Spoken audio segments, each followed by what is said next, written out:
নৃত্য করে, কিন্তু আজকে আমি দেখলাম মেঘের উপর নৃত্য করছে ময়ূর। সখী, তুই মেঘ কাকে বললে আর ময়ূরের নৃত্য বা কাকে বললে? সখী, আমার গোবিন্দের মস্তকে যে চাচর চিপুরি কেশ, এই চাচর চিপুরি কেশ দর্শন করে মনে হচ্ছে একখণ্ড কালো মেঘ জমেছে মাথার উপর। তার উপরে যে ময়ূর পঞ্চ বাধা আছে, বাতাসের মৃদমন্দ গতিতে এই ময়ূর পাখা এমন করে দুলছে মাথার উপর। মনে হলো ময়ূর যেন গোবিন্দের মস্তকের উপর নৃত্য করছে, এই মাথার উপর ময়ূর নৃত্য করে। সখী, আরো অদ্ভুত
মেঘ হলেই তো বৃষ্টি পড়ে, কিন্তু আজকে দেখলাম তা নয়, তা নয়। মেঘ আছে কিন্তু মেঘে বৃষ্টি নাই। বরং কৃষ্ণ কালো মেঘকে যে ভক্ত একবার দর্শন করেছে, সেই ভক্ত ভুলতে না পেরে তার নয়নের মধ্যে মেঘের বৃষ্টি বরিষ্কার হয়ে গেল। কেন দাস কহে নহে দয়া,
কপালের তিলক সেটাও বিনোদ, বিনোদ মানে নতুন। যা দেখছে সব নব নবায়মান কৃষ্ণের রূপ, পলকে পলকে নব নব শোভায়মান রূপ আমি দেখছি গোবিন্দে। আর দেখলাম কি বিনোদ গলায় বিনোদ বিনোদ গলায় বিনোদ গলায়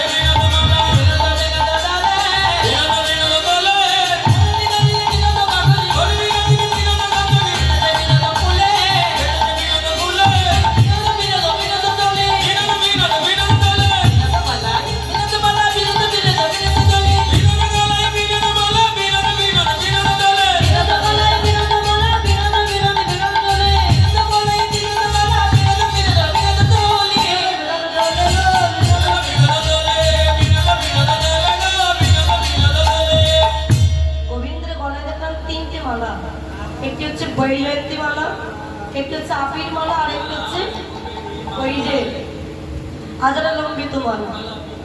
অর্থাৎ গোবিন্দের গলার যে তিনটি মালা যে বিনোদিনী গেঁথেছে তার জীবন ধন্য, তার হাতের গাঁথা মালা আমার গোবিন্দের গলায় শোভাবর্ধন করছে।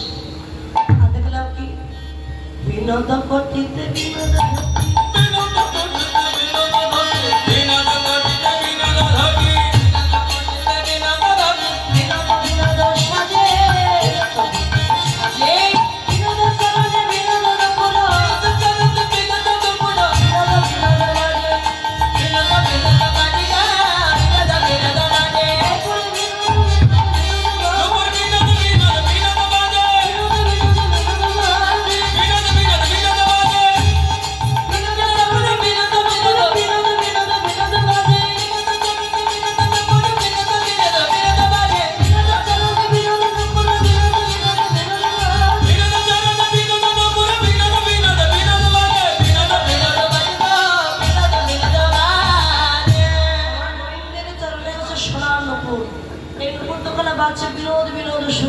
বলে কিকিনি কিকিনি, আর রায় কিনি না শ্যাম কিনি।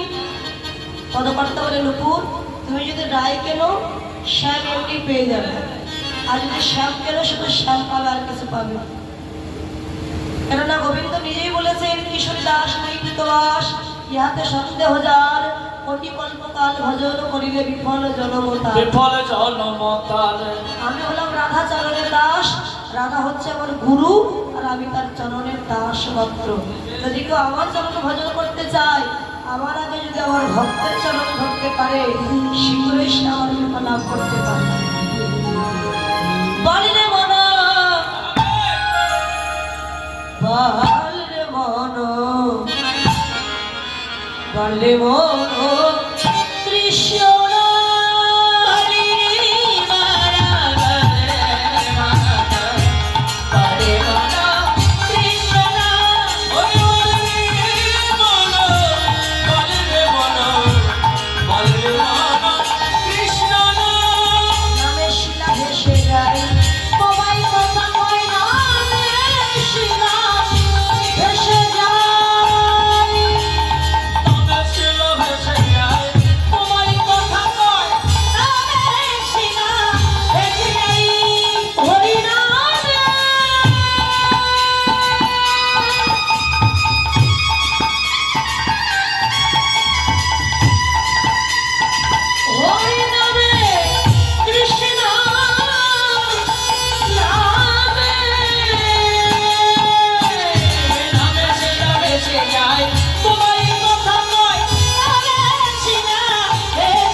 রাধা ভজন করলে যদি কৃষ্ণ পাওয়া যায়, আমি কৃষ্ণ চরণটাই ভজন না করে আগে রাধা চরণটাই ভজন করব।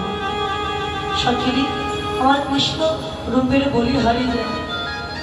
ললিতা ললিতা